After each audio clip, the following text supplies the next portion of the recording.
నమస్కారం ఘంటారావానికి స్వాగతం ముందుగా ప్రధాన అంశాలు మహబూబాబాద్ జిల్లాలో రైల్వే ట్రాక్ పునరుద్ధరణ పనులు పూర్తి ప్రయాణికులతో బయలుదేరిన గోల్కొండ ఎక్స్‌ప్రెస్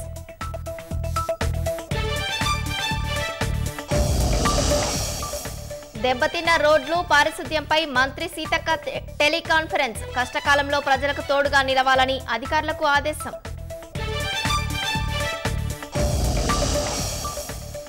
మున్నేరు నుంచి శాశ్వత పరిష్కారం కావాలన్న పువ్వాడ బాధితులకు సాయం చేస్తుంటే కాంగ్రెస్ ఓర్వట్లేదని ఆరోపణ